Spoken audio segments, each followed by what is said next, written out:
Morning guys, tutorial Thursday time, yay! Didn't think I was going to get one done for November, but here I am, woohoo! Yep, so my original idea didn't work, the prototype didn't work. It kind of did, it worked how I wanted it to, but it split the spine. Now that said, it is still quite sturdy. That if you reinforce that with duct tape or sellotape and then glue something over it, it'd probably still be okay. But I'm not happy with it, so I'm not going to show you how to do it. Simple as. But yeah, so instead I'm going to show you how to make this one, which is basically what that one were, just without the added signatures in it. But yeah, so it's just a cute little book that you can use as a standalone book. It has pockets on the inside, like so. Could show you a lot better if my hands weren't shaky. One there, and one there, and there you go. It's not decorated the best, I just had what I worked with what I had. Worked with what I had to hand. Can't get words out. I am feeling a lot better, thank you very much for everybody who has been asking.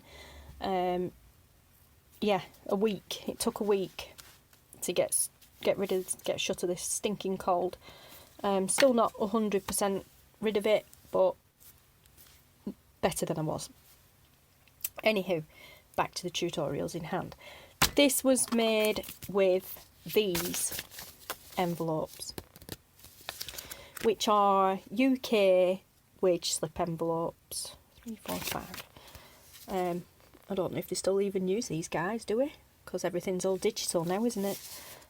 But yeah, like wage packet envelopes. I've had them for years. But yes, it will also work with normal envelopes.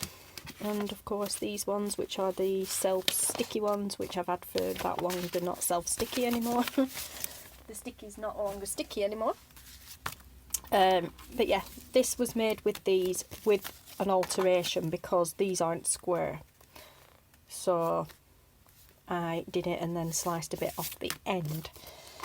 So, but like I say, the same principle with these. It works in the exact same way. You put them together in the exact same way, just to show that it can be done with any form of envelope, with it as a flap. There you go, see different ones, but actually some of them are actually stuck together because of the sticky is actually working a little bit. But yeah, so the same way, but we're going to use these ones today simply because my square, is it 3x3, 4x4? Yeah, 4x4 little paper pads work great on this. So, like I said, I'm using 5 altogether. 2 are going to be front and back, 3 are going to be the inside. You can use as many as you want, obviously. So my supplies for today are going to be 5 envelopes, excuse me, 10 pieces of 4x4 inch paper, a craft knife, a metal ruler, a bone folder, and a 1-inch circle punch. It doesn't matter about the size of the circle punch, it is just to be able to cut out that little half circle divot thing. Whatever. I'm not inking, can't be bothered. You guys know me, I don't do inking unless absolutely necessary, so we shall put them to one side for now. Oh, and some glue. I'm going to use art glitter glue. This tacky glue will do, PVA. Fabri-Tac would do. Beacon 3-in-1 would do because it's basically just Fabri-Tac with another name. The whole thing of this was put together with this PVA glue. It just took longer to dry. That's all.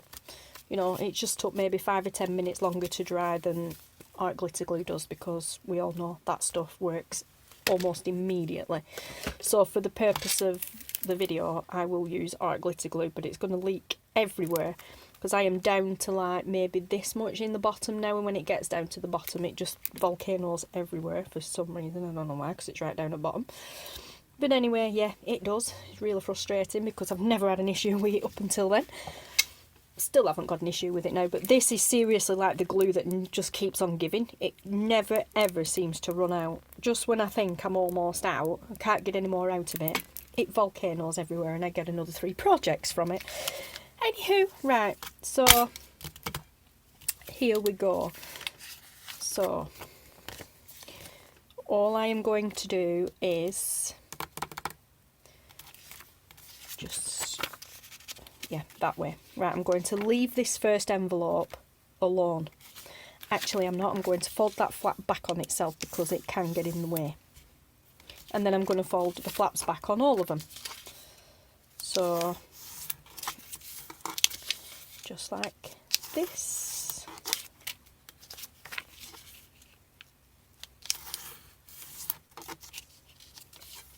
Doesn't have to be perfect. You know, you don't really need to do any scoring or anything like that in. If you've got a scoreboard, you can use it. If not, it doesn't matter. But yes, so all 5 envelopes, I'm going to fold the flaps back on them. Not as though I'm going to close them, the opposite way. Okay, now this first one, I'm just going to lay it down flat with the flap towards the back because it sometimes gets in the way. And the next one, I'm going to tuck this flap into this part, you know, so the actual envelope part. I am going to tuck this flap in there like that.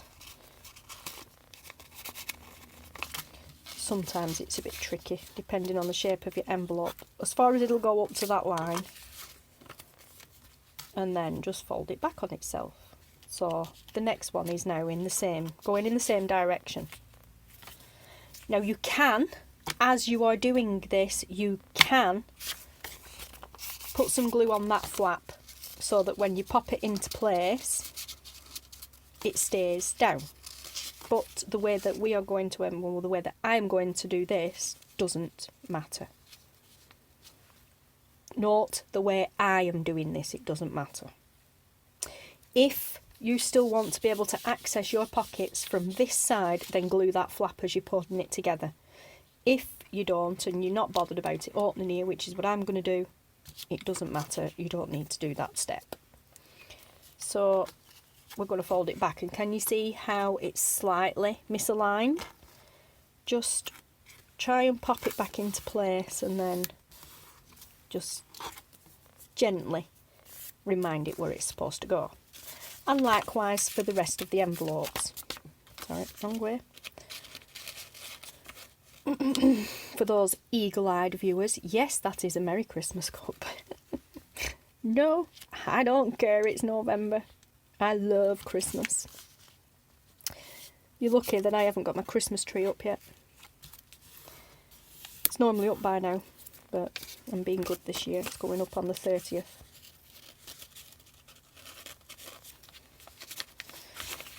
I've done all the Christmas shopping and everything, right? Let me just check this because it's not wanting to go in there. Okay, because the envelope's actually not formed properly. You get that sometimes. Okay. In we go. Don't worry about these being slightly misaligned.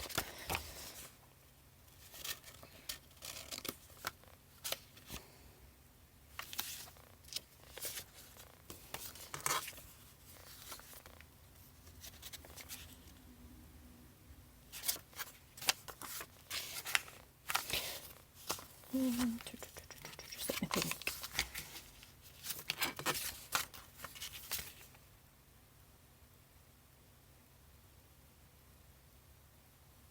No, it doesn't. It doesn't actually matter which way you put this back flap on.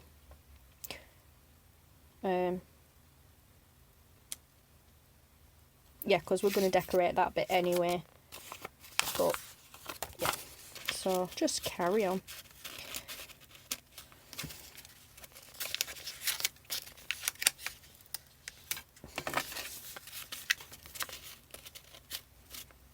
This is not, have I just said this? I'm not sure because I've done this video twice now. This is not an original idea by me. I've seen other crafters doing this, other junk journalers doing this in various different ways. But the first time I learned how to do this was about 12 months since, via watching mini album making. Just give me a second, I'll show you. One that I did previously, a bit more complicated, a bit more complex than this one. Same principle, using the same envelopes, but a little bit more in depth, which we may delve into at some stage.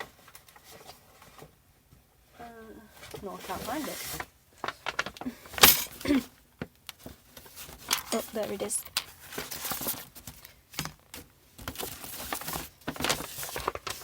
In fact, if you flick back through the not Etsy at all, through the Instagram, if you flick back through our Instagram account, you'll see this. Like, look how bulky this is. And this is using the exact same envelopes. And this is actually cardstock, is this? It's not this sort of stuff, but cardstock to reinforce it. Excuse me. But yeah, instead of this just folding out like a normal book, it folds out and flaps up and then flaps up again. Cute little pocket there, and tiny tags. This was before, a good 6-7 months before I even learnt about the junk journaling community. I was back doing mini albums. You know, pocket there, little tuck there. Yep, a pocket there, nothing in it. Another flip out there, a pocket there.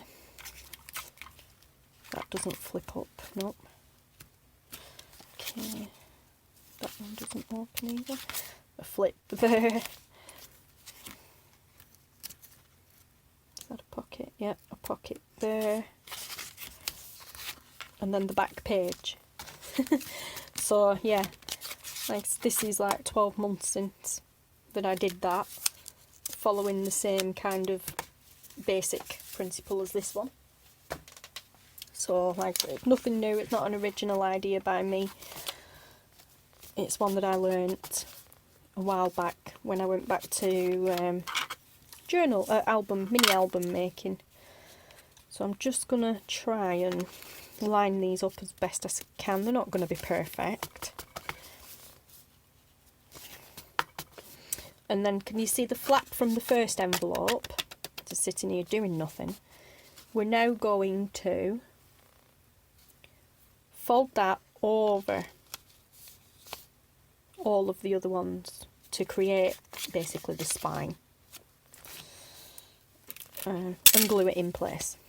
We don't need this pocket because I'm going to slit down there and open them. But we don't want this back pocket anyway. Well, I don't. That is optional. You can if you want. Oh, less of the glue. We don't need a lot of glue on this project.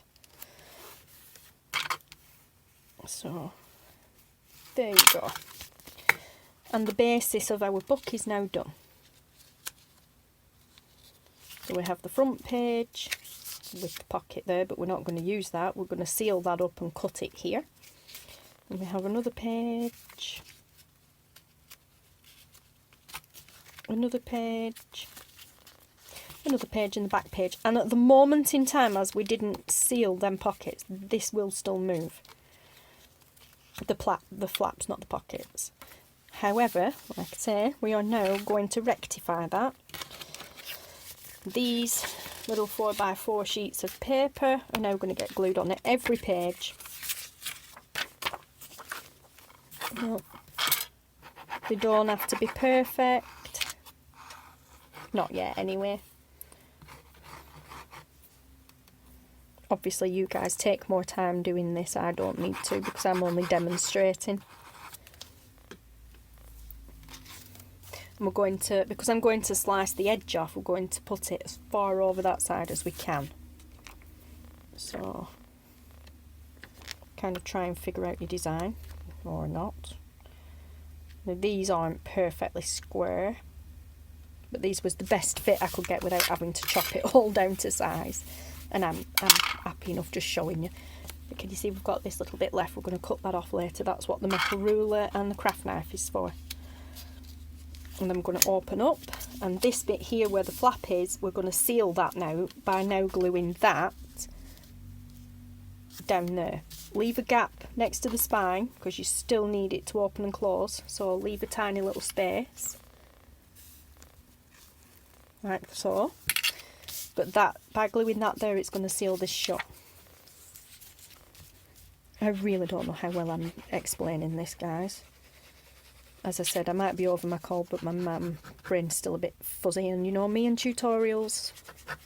Getting there slowly, but still a long way to go. And I'm trying to ramble a lot less as well. This is quite a time-consuming one, is this though? Okay, and then I'm just line that up and stick it on. That has now sealed that shut. Okay, which has also anchored it in place so the page won't move. Now we're going to glue another one on there. So basically we're just going to do this until they've all been glued on. Which I may actually just pause and come back to, because otherwise this video is going to go like 3 hours long again. Really don't think you need to see me gluing, do you? Or do you? I don't know. Obviously by doing this you're going to have whatever colour envelope you're using in the background, and I'm not worried about it being straight. It's a junk journal, it's going into a junk journal, you know, they're supposed to be uneven and not perfect.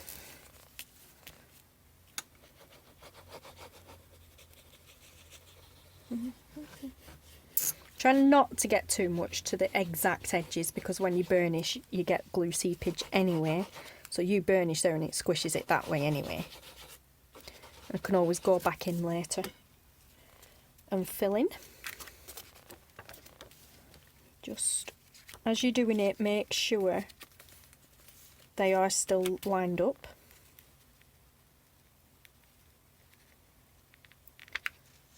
And that's nowhere near straight. It'll do. There we go. Right, I am going to pause now and come back.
Okay, I'm back. I've done, I was going to just turn off and carry on, but I just thought I'd pop that back on and speed it up for you. Sorry, just getting the bits of glue off the end of the glue. The glue, yeah, full of it now. Okay, so here we go. We are we now have all our pages glued in, and we now have a booklet. And that one hasn't glued down. So let's pop some glue in there. Thought something didn't feel right with that page.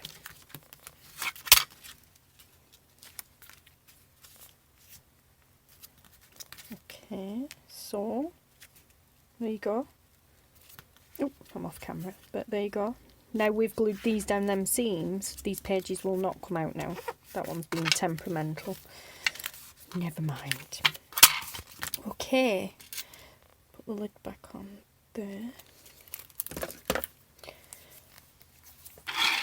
So, now, like I say, it is not perfect, but this is only me demonstrating. You guys will obviously take your time and do it right.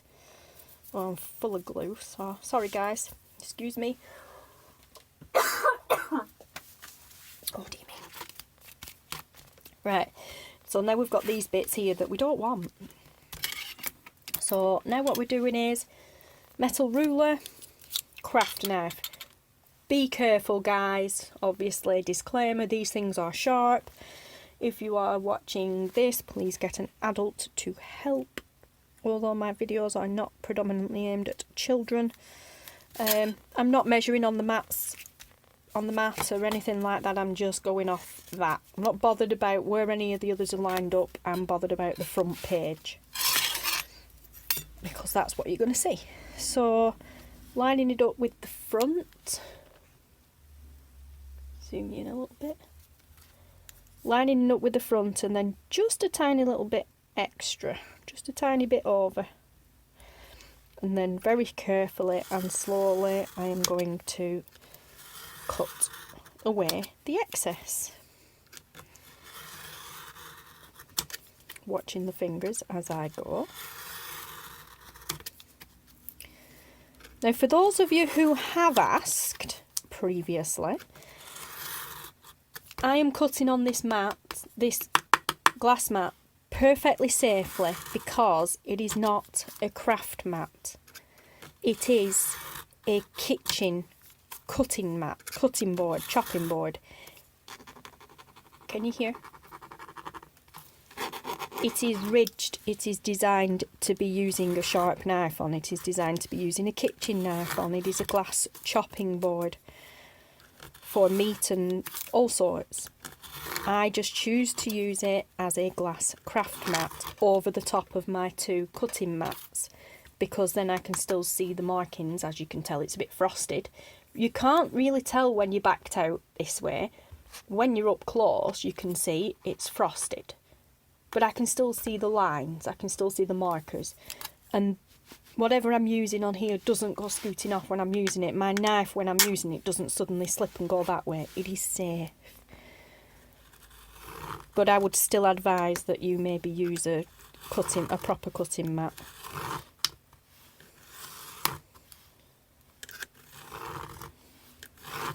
Okay, sorry for the noises guys. I never used to like these things, I were always scared of them, but this is now my new best friend. It needs a really good clean actually. Doesn't need a new blade just yet, but it does need a good clean. But yeah, so it's my new best friend is that.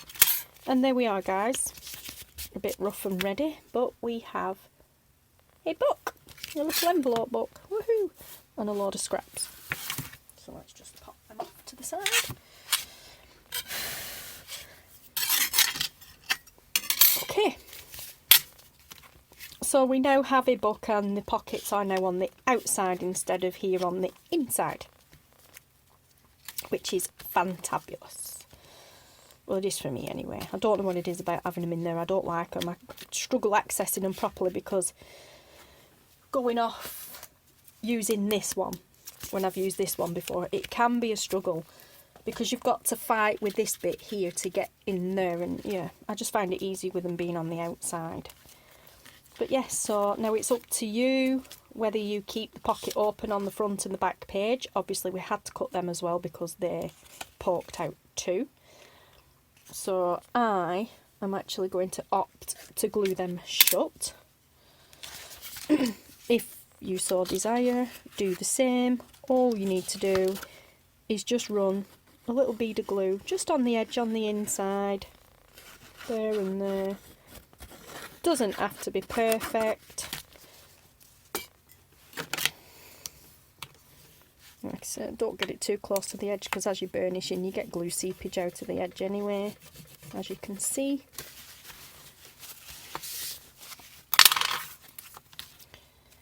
Make sure I do glue the edge ones. I did this before and glued the second page in.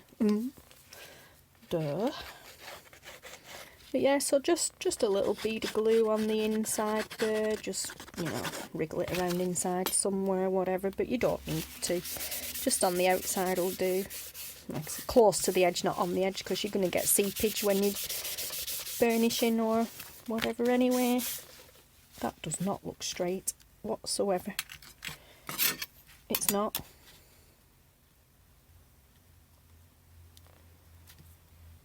No, it's not. Never mind. Look at the state of that. It's like straight there and then goes out the bottom end. Never mind. Yeah, because the whole book's not straight. Never mind. Oh, look at that. I'm going to have to do something with that. Daddy's bugging me now.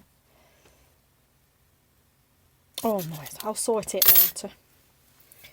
I'll sort it later, guys. See, it's not even the back page, it's the second to back page, the problematic one. Anywho. But yeah, so there we go. So you know, if you don't want them open, I have, haven't I? Have I just glued that shut?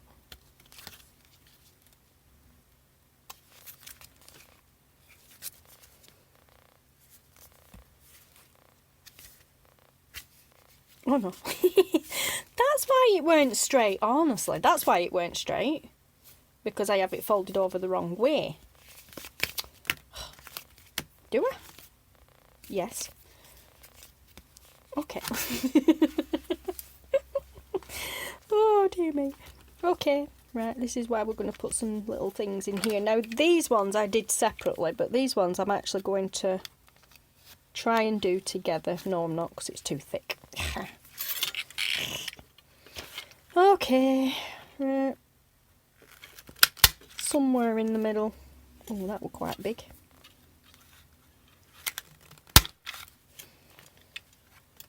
And it shouldn't be too much of a problem because the layers cutting through, because the layers are quite thick. By the time you've got 2 lots of envelope in there and then 2 lots of throw them in the scrap bin actually. 2 lots of papers, you should be okay. Rubbish, never mind. But yeah, so now we have indication that should be a pocket there. Like, these are not great, but you can go back in and work on them later. But in the meantime, there you have it, guys. You have a cute little notebook that you can either use on its own as a standalone little album, like I did with this one, if you want to embellish further, minus the flips and tucks and everything else. I used cardstock to make the cover for that, just to make it stronger. But yeah, there you go. You can either, you know, like I said, use it as a standalone little journal thing. Well, not journal, but just a booklet. Or you could add some tags and pop it into a journal. Use that as maybe flip over a pocket on the back page or something like that. Yeah, so there you go, guys. I don't know how informative this tutorial were or whether it's any good to anybody, but I got one done. Woohoo! Which I didn't expect to do this month. But yeah, so there you go, guys. 2 relatively straightforward little envelope booklets. So thank you guys for watching. Thank you for your lovely comments and well wishes and support as always. And I will see you again very soon. Thanks for watching, guys. Goodbye.